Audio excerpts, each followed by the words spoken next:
An infant dies after a medical equipment blunder at the Prince of Wales Hospital. Police arrest 19 people in a crackdown on a money laundering syndicate.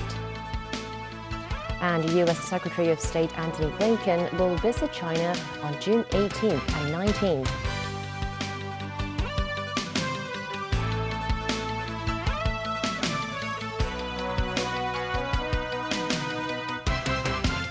Good evening and welcome to TVB News.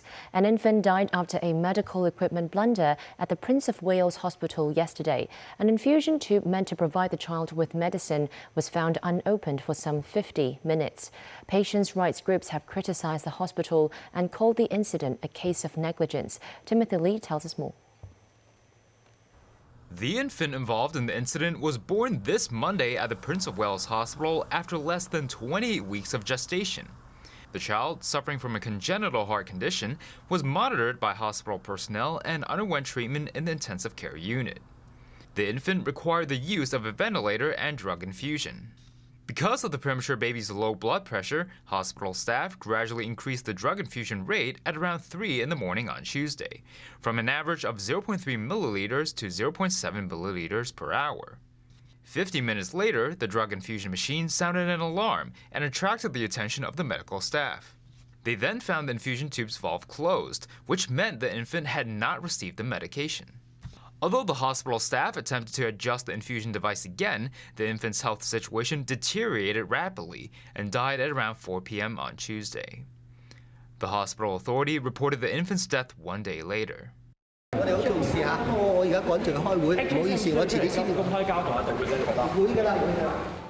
Meanwhile, Secretary for Health Lo Sheng-mao said he will address the incident publicly. The Prince of Wales Hospital has issued an apology to the infant's family and said it will do its utmost to offer assistance.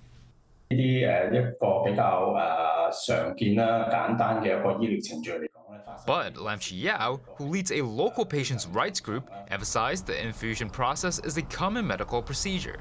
The group believes it's likely that human error was involved, and that it is unacceptable for hospital staff to discover the error almost an hour late. The Prince of Wales Hospital staff said it has taken immediate action upon preliminary investigation of the equipment error. This, as the distributor of the hospital's medical equipment stressed that it will update the safety measures of its machines. Timothy Lee, TVB News. Police have arrested 19 people in crackdown on a money laundering syndicate. The suspects allegedly allowed their bank accounts to be used for moving dirty money. Officers say 5 of the people arrested opened accounts at a virtual bank between September last year and March this year. Together, they loaned a total of $3.1 million. Over the last couple of months, they are said to have lied to the police, saying they did not open accounts, so they didn't have to repay the loans. Investigations show their accounts were controlled by people with triad backgrounds. The loans that they received were deposited into multiple stooge accounts. Officers believe that's to perform unlawful transactions totaling some $100 million. Ngai Chun Kit, a senior inspector of the fraud squad, said although the personal details that the 5 core members provided to the banks were fake, the pictures they uploaded were real. That's why officers believe these 5 core members knew about opening the accounts. Also, the mastermind is believed to be a 30-year-old person who claimed to be a hawker. Officers also believe the 5 core members knew him in person, and a probe is underway as to how members were recruited and how they distributed their gains. Police also warned that anyone who lent personal information for unlawful purposes will face consequences. The Education Bureau revised the procurement guidelines for aided schools with newly added national security elements. Under it, schools could disqualify suppliers or terminate contracts citing national security risks. Jackie Lin reports. Under the Education Bureau's updated procurement guidelines, this is the newly added section titled Safeguarding National Security.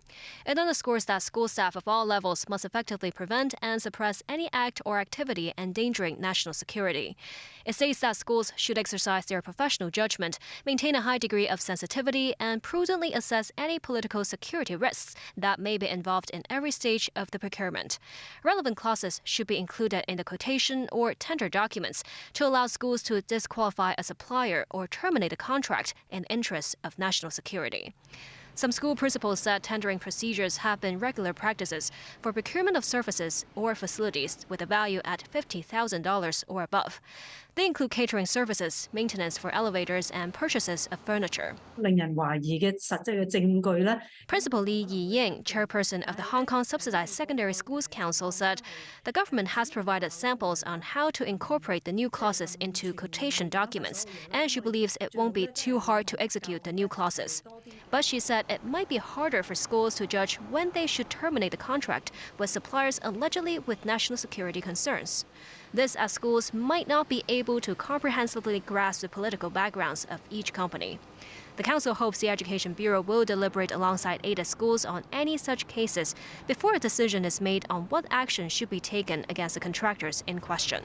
Jackie Lin, TVB News. The U.S. Federal Reserve has kept its key interest rate unchanged after having raised it 10 straight times to combat high inflation. But the U.S. Central Bank signaled it may raise rates twice more this year, beginning as soon as next month. The Fed has raised its benchmark rate by 5 percentage points since March last year, the fastest pace of increases in 40 years. The latest move to leave its rate unchanged suggests it believes the much higher borrowing rates have made some progress in taming inflation. But top Fed officials want to take time to more fully assess how their rate hikes have affected inflation and the economy. Although growth in consumer spending has picked up this year, activity in the housing sector remains weak, largely reflecting higher mortgage rates. Higher interest rates and slower output growth also appear to be weighing on business fixed investment. Committee participants generally expect subdued growth to continue. In our summary of economic projections, the median projection has real GDP growth at 1.0% this year and 1.1% next year, well below the median estimate of the longer-run normal growth rate. The Chinese Foreign Ministry and U.S. State Department have confirmed that U.S. Secretary of State Antony Blinken will visit China later this week. Chinese state media said Blinken's trip will take place between the 18th and 19th of June. The two sides did not say which Chinese officials Blinken would meet. Dan Orell tells us more. Wednesday's announcement followed a tense phone call between Foreign Minister Qin Gang and U.S. Secretary of State Antony Blinken. During the discussion, Qin urged the United States to stop meddling in China's internal affairs and harming its security. Blinken will be the most senior U.S. official to visit China since President Joe Biden took office in January 2021. His trip was initially planned for earlier this year. However, it was postponed after the shoot-down of what Washington said was a Chinese spy balloon that had crossed from Alaska to South Carolina.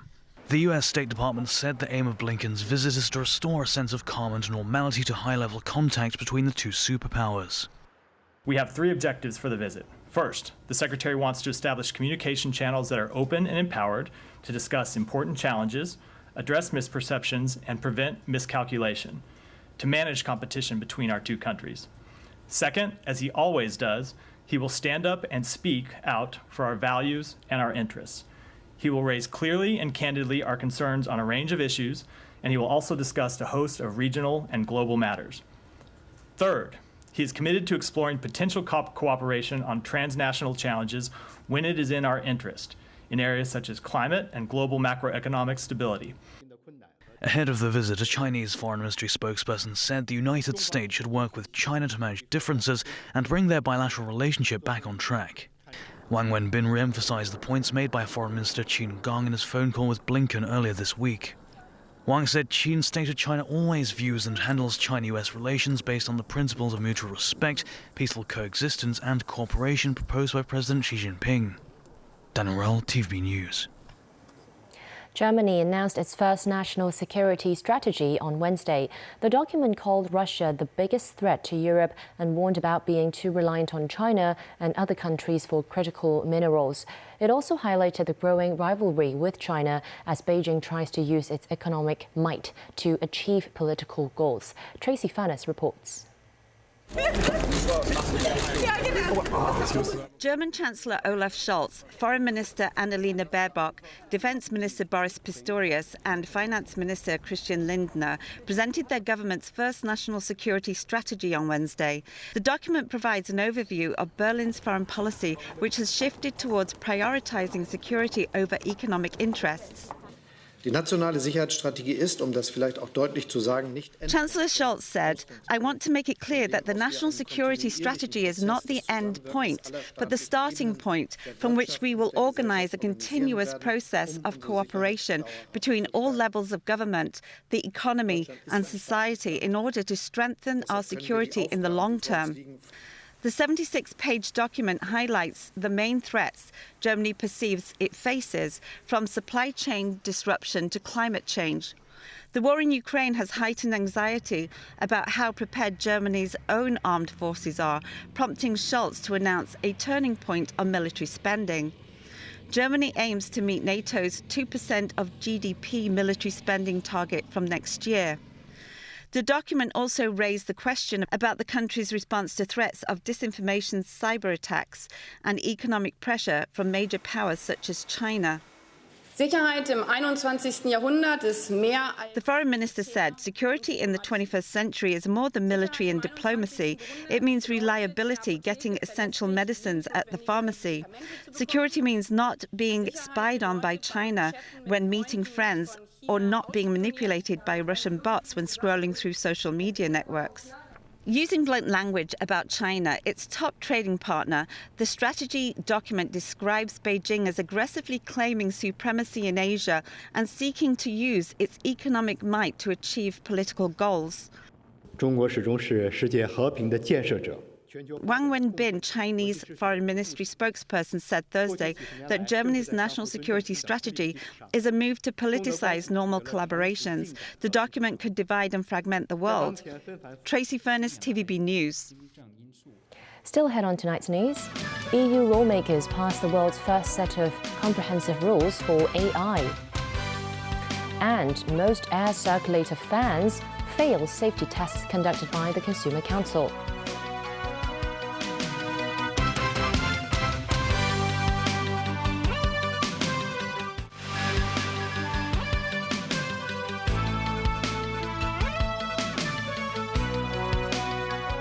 European Union lawmakers signed off on Wednesday on the world's first set of comprehensive rules for artificial intelligence, clearing a key hurdle as authorities around the globe race to rein in AI.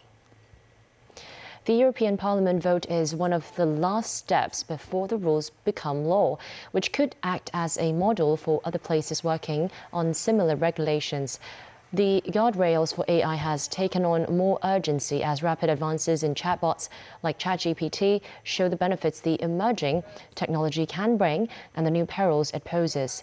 A representative of the Computer and Communications Industry Association, a lobbying group for tech companies, said Europe's new AI rules need to effectively address risks while leaving enough flexibility for developers to deliver useful AI applications.